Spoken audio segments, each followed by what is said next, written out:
Hit like and subscribe. You're watching the Marc Lamont Hill official YouTube channel.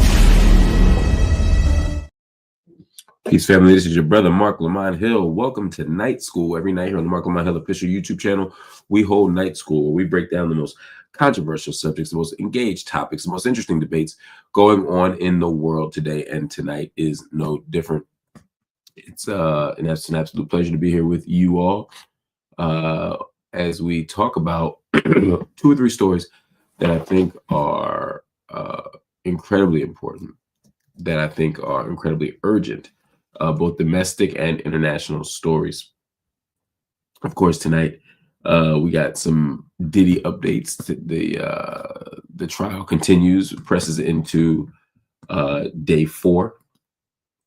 A lot of interesting developments with Cassie back on the stand. We also are going to talk about some things that happened with Donald Trump. Your president, it's not mine, it's y'all's president, is up to something as always.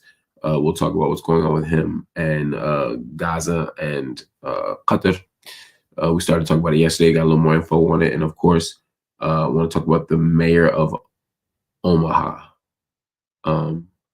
which I think is an interesting conversation about John Ewing. We'll talk about it. You'll get the gist of it. In the meantime, drop your Adrian said Dr. Mark's voice start on me. Sorry, y'all, and I'm sorry for being late. Dominique, good, thank you. Gia Brewer, good to see you, good to see you, good to see you. Favorite, you must be a New Yorker, you understand all of that. All right, y'all. Anyway, we're gonna get to it. I've made y'all wait long enough.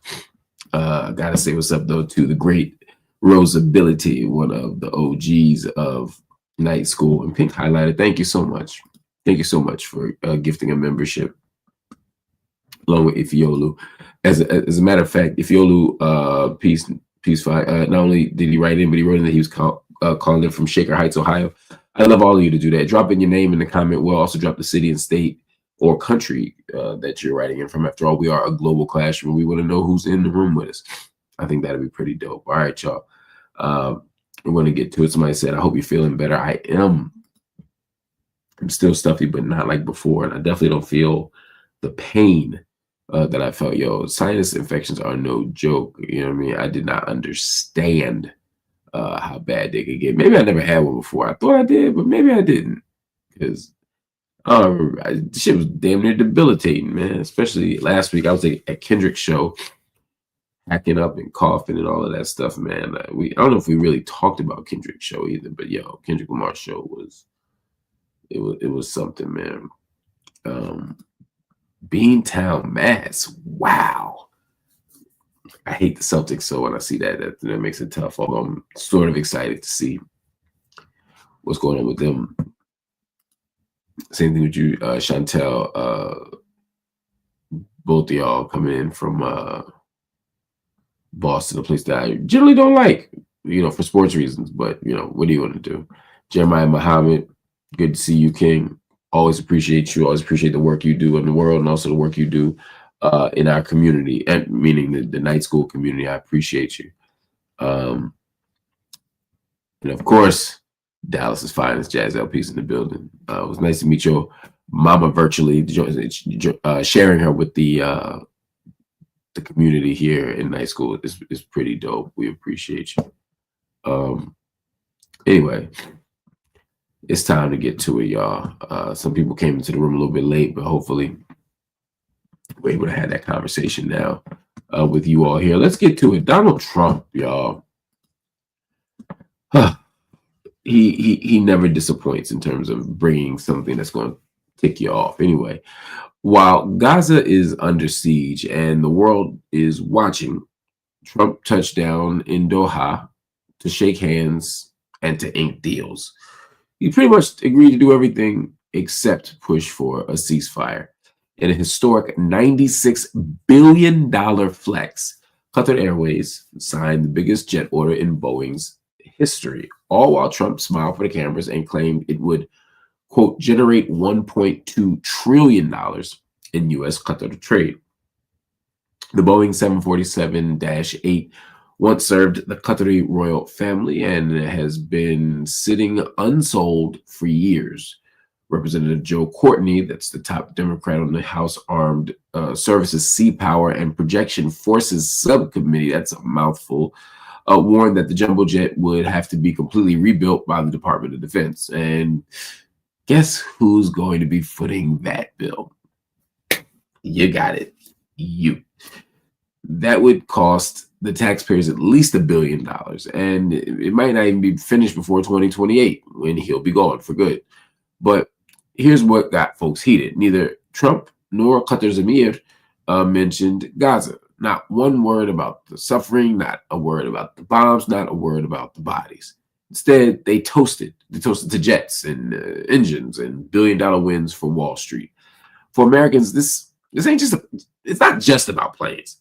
It's about watching your leaders chase foreign bag deals while ducking real talk on Palestine, ducking real talk on peace. We're talking about U.S. tax dollars fueling global conflict. So when you say you're innocent, you're not. Trump's next stop, United Arab Emirates, UAE. Maybe they'll find just a second to talk about that. I wouldn't hold my breath, though. You know, Donald Trump in the Middle East is always a scary proposition. Donald Trump anywhere is a scary proposition, but Donald Trump in the Middle East is a scary proposition. He sits at the feet of power. He worships at the altar of power. And when he sees powerful kings, powerful presidents, powerful prime ministers, powerful emirs, etc., he loses his mind. He goes full bird. And I think that that's a problem because Donald Trump is willing to sell anyone or anything to achieve his goals. Not a kind of national, not even in the idealistic, American democracy way. He ain't even going for that kind of we. Trump is worried about Trump. But anyway, so there's that. There's Trump basically making deals that will generate large amounts of revenue for foreign nations, but clearly going to produce some kind of revenue, some kind of income stream for him outside the presidency. You got to watch that. A lot of times when somebody's a four-year in and out, one-term president, you think of them as lame duck and ineffectual, but Trump has managed to turn this into a workable situation for him. It seems like everything he's doing is a setup for his post-presidency, financially, etc., structurally, organizationally, I should say, all of it. The idea that Trump would be going to Qatar or UAE, he's not going to be in Dubai like, yo, let's free Gaza. But he had an opportunity here to use his platform to do just that. Again, not because I'm saying he cares about Palestinians, but it seems to me that the dominant position of the Arab world still is, we're not going to play ball fully with you until there's a ceasefire, until there's a Palestinian state, or until at least there's a two-state framework in. Now, I happen to believe the two-state framework isn't real. It's not going to happen. It hasn't been a real possibility in decades. But the idea here is that there's something that can be done, if not to create a state, to at least stop the genocide. I don't expect Trump to move on that premise, but I do expect the rest of the Arab nations to move on that premise. Somebody said, I blew my nose and it was disgusting last time. Well, I got some bad news for y'all. Your boy's about to do it again. So I'm going to disappear for 10 seconds. And when I come back, we're going to be on a new story. But sorry, y'all. It's time to blow my nose. See ya. Be right back.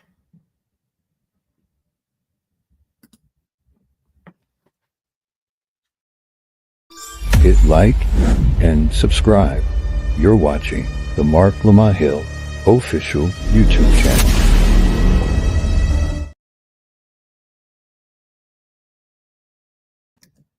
Boy, did that feel good. You have no idea. That is amazing. And thank you, Bullet the Bunny, for understanding and for checking in, Bullet the Bunny. Another one of our OGs in the building. We appreciate you. Sophie Martinez is right. Trump is not only enamored with Mohammed bin Salman, but Qatar as well. We now call it doing a Macron. Said.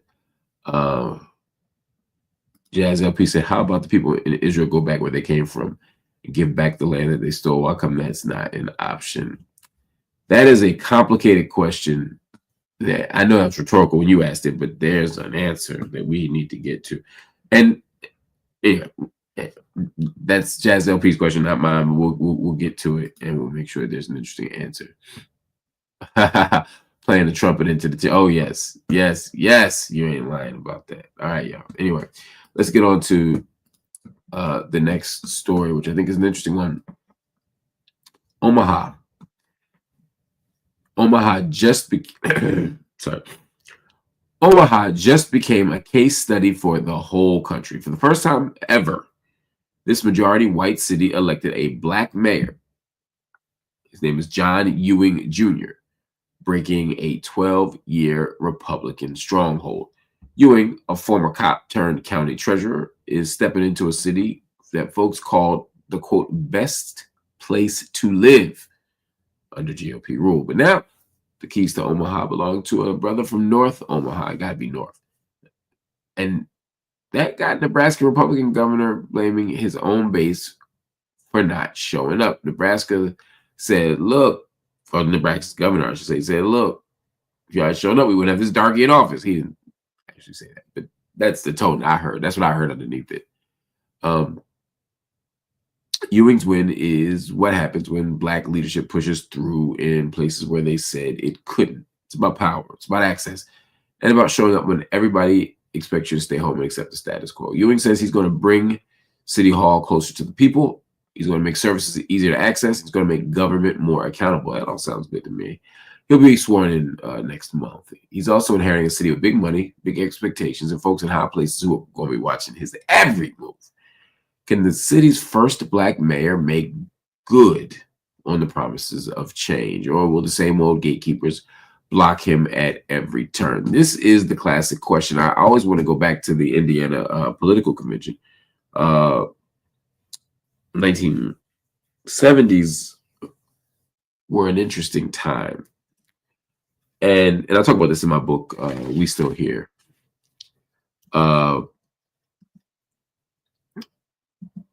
Black politics. So let me say a couple of things. First, black people organizing and electing a black mayor, I ain't got a problem with that. It wouldn't be high on my list of things to do, but I appreciate it happening. Not for its own sake, but because I think what it does is that it reminds us of what's possible when we organize and we vote. Let me say that first. 1972, there was the National Black Political Convention in Indiana, and there was something called the Gary Declaration. And it was really a moment where black politics were at a crossroads. In fact, that's what they call it, like the Gary Declaration, black politics at the crossroads.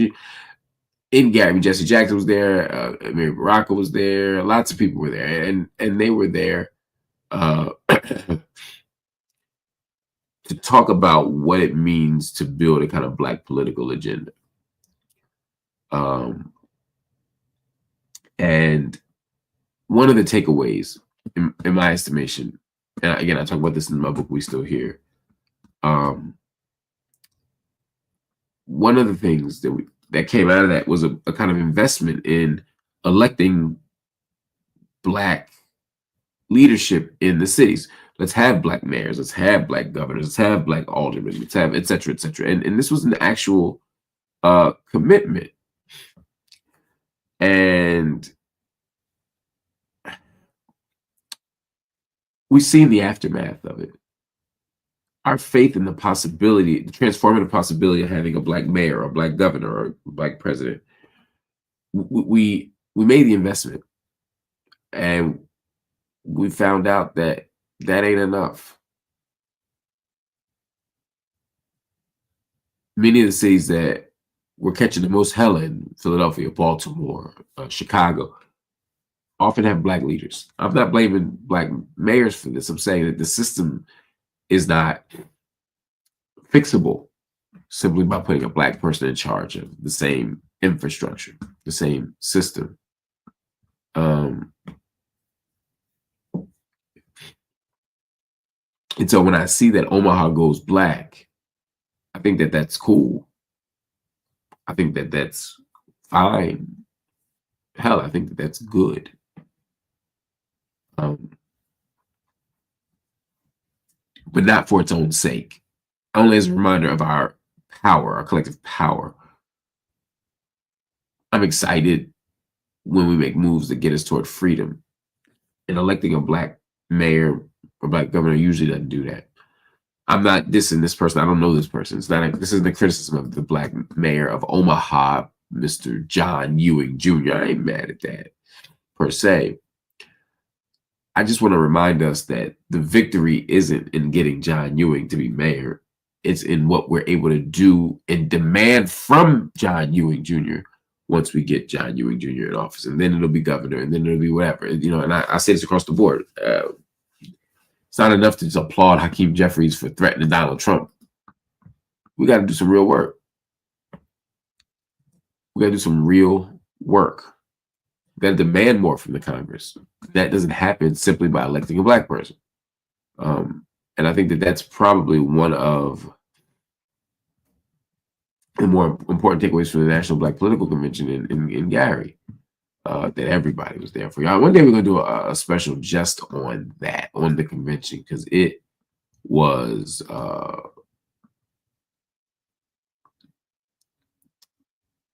watershed moment in black politics. I'll say that. Anyway, we're going to move on to another story because today was an interesting day. Today was an interesting day in the Diddy trial. Today was day 4 of the Sean Combs trial. And it was interesting for a lot of reasons, Today, Cassie Ventura, so far the star witness of the prosecution, hit the stand and was cross-examined. And they got their money's worth, or Diddy got his money's worth from, I think, these lawyers. The lawyers had Cassie sort of forced her to defend her own messages to him. Some of the messages showed her enthusiastically saying she wanted to participate in a freak off, the sex parties, right?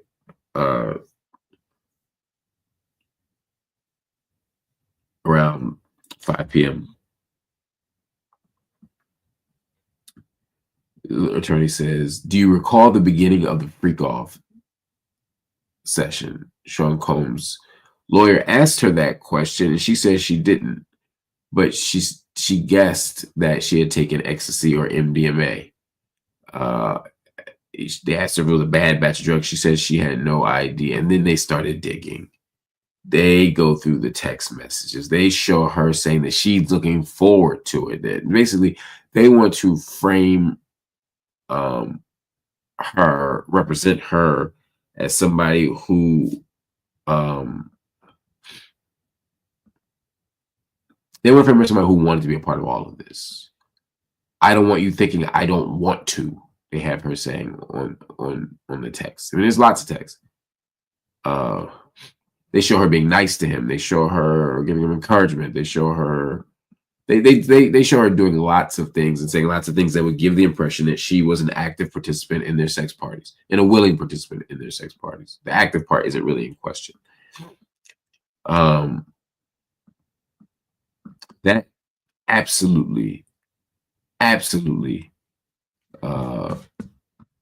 was the best part of the day for the defense, because the more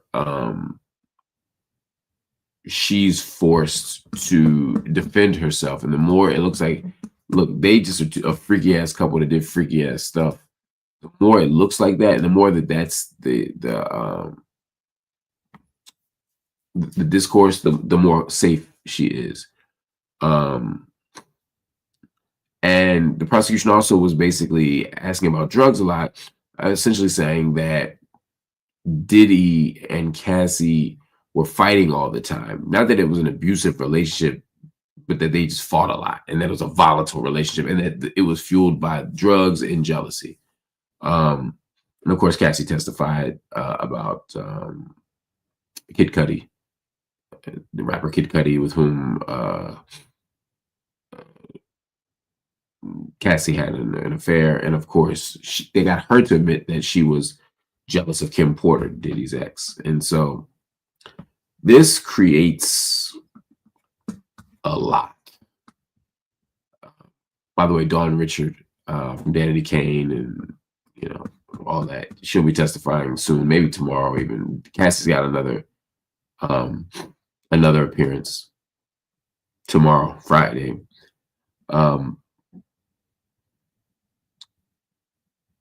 Cassie, however, didn't sink the case or do anything wrong. She offered her perspective. She still framed him as violent. She still talked about her fear of leaving. She still talked about what he did when he did leave.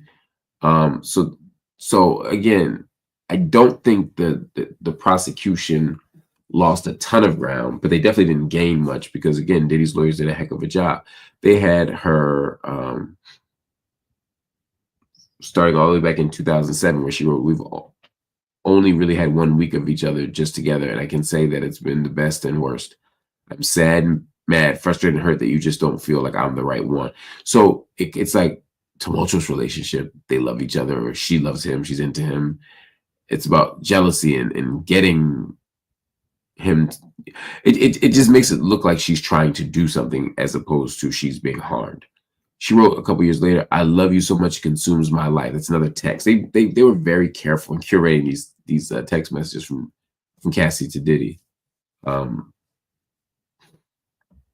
But it's 2009, they had her saying, "I'm always ready to freak off." That's the kind of stuff that they hope sticks with the jury. Now, conversely, she talked about the sex parties and the freak offs as being something she did to indulge his sexual fantasy. She said she quickly realized she did not enjoy the drug-fueled orgies, and she said that the parties were going for days, and that she'd have to have sexual encounters with prostitutes and strangers, and she just didn't want to do that stuff. And so again, a lot of this is going to come down to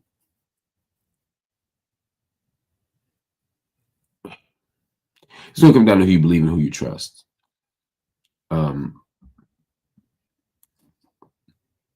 The defense is saying Diddy's a bad guy. He's a freak, but he's also a bad guy. He's not honest all the time. He's jealous. He's controlling. He's violent, maybe, but he's not someone who does the things that we're charged with. And Cassie's saying, no, that's exactly who he is. That every single thing that he's accused of, he did, and I'm living proof of it. The things that look like I did willingly, I was always afraid. And it's really going to come down to how you see that. And, I don't know the answer. I don't know how it's going to play out. But it's only going to get more compelling, the trial, that is. Lots more people are going to take the stand, and they're all going to paint him as a monster, and he's going to paint all of them as having an agenda and other ulterior motives. So I don't know what the answer is in terms of what the outcome is going to be, but I can tell you, the defense, they got their work cut out for them, and the prosecution, while I still think that they're the favorite to win based on what I've heard and seen so far, this ain't like a normal federal trial. So just keep that in mind. Just keep that in mind. Anyway, that's it for tonight. I want to shout out Miad who just dropped something in here as well. We appreciate you. Said I really can't stand that fresh and do something about Myron Gaines. Crazy to still see the level of racism toward blacks, especially from a dark suit. Needs to do exactly. I can't call it, bro. DEX said, keep building the channel. Thank you. We're trying. Bullet the Bunny said, when you need a good cry, what music do you turn to? Ooh.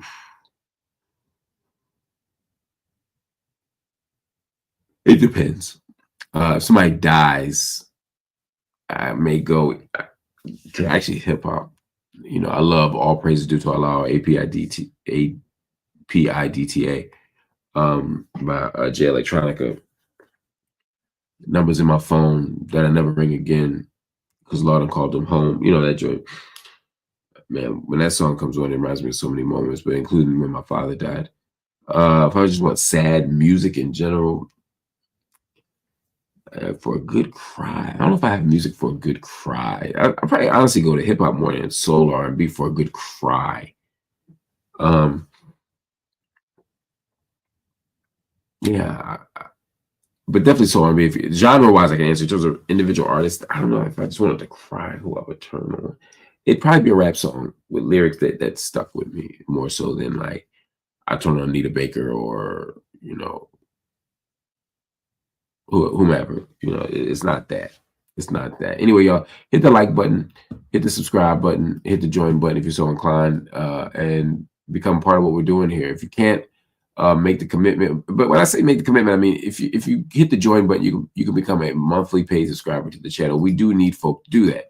But if you can't do that, then I ask that you go to Cash App, PayPal, Venmo, or Zelle and drop something in. No amount is too big. No amount is too small. We're just grateful to have your support. And again, whatever it is, consider just tuition for night school. It can literally, and I really mean this, it can literally be a dollar. We won't be offended. We'll be grateful. If you could drop, you know, so if one person out there could drop $1,000, then that would be amazing. It would help us pay all of our bills for the month. But whatever you got, we're grateful for. $1 or more. Cash App, PayPal, Venmo, or Zelle. The links are there.